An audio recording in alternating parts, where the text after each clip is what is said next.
শুভ অপরাহ্ন। আবারও হাজির হলাম বছরব্যাপী কৃষি চ্যানেলের পক্ষ থেকে। শুভেচ্ছা আপনাদের সবাইকে। এক মাস আগে আমি দেখিয়েছিলাম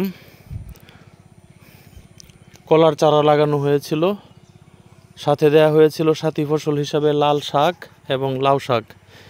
আমি আগেও বলেছিলাম যে বৃষ্টিতে ক্ষতিগ্রস্ত হওয়ার কারণে খুব ভালো হয়নি সাথী ফসলগুলি। লাউ শাক পরবর্তীতে কিছু হয়, লাল শাক কিছু বিক্রি করা হয়েছিল, প্রত্যাশা অনুযায়ী যদিও হয়নি তবু কিছু হয়েছিল। আর লাল শাক মাঝে মাঝে রয়ে গেছে, সেগুলিকে আপাতত রেখে দেওয়া হয়েছে। আপনারা দেখছেন যে কলার চারাগুলা বড় হয়ে উঠছে।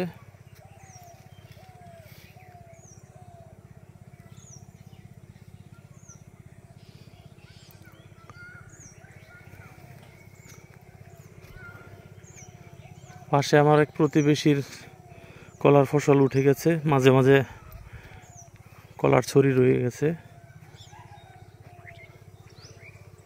এবং যতটুকু জানি, আপনারাও জানেন যে কলার ফসল একবার করলে পরপর 3 বছর ওইটা থাকে, পরবর্তীতে আর নতুন করে করতে হয় না।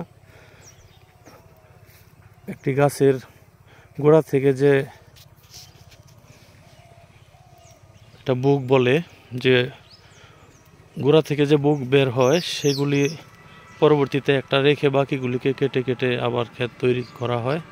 এখানে কিছু জমি চাষ করা হয়েছে আবার শাক জাতীয় কোনো একটা সাথী ফসল দেওয়ার জন্য, যেহেতু এখন আর বৃষ্টি নাই। দূরে দেখা যাচ্ছে আমার প্রতিবেশী এক চাচাতো ভাই, যেটা পরিচর্যা করে মুস্তাকিন কিছু একটা করছে। ক্ষেতের আইলে প্রচুর কচু শাক পাওয়া যায়। আমি যেদিন আসি কিছু না কিছু নিয়ে যাই। এখানে লাউয়ের ক্ষেত কিছুটা ঘন হয়েছে, সাথে কলা রয়েছে। অদ্ভুত এক ফসল এই কলা চাষ। একটা চারার পাশে যত চারা গজায় সেগুলিকে কেটে দিতে হয়, কাটতে খারাপ লাগে তারপরেও কেটে দিতে হয়। আমি আগেও বলেছি যে আসলে কৃষির উপর আমার তত বেশি অভিজ্ঞতা নেই, জ্ঞান নেই, কিন্তু আগ্রহ আছে পুরোপুরি, ভালোবাসা আছে পুরোপুরি, সেই থেকেই করা।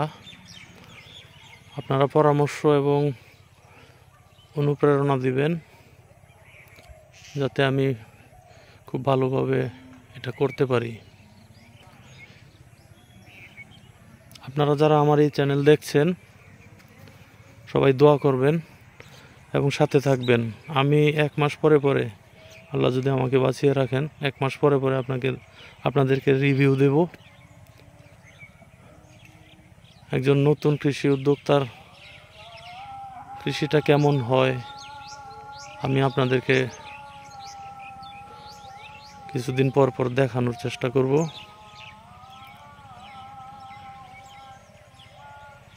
সর্ব উত্তরে আমার আরেকজন প্রতিবেশীর সুন্দর কলাক্ষেত দেখা যাচ্ছে।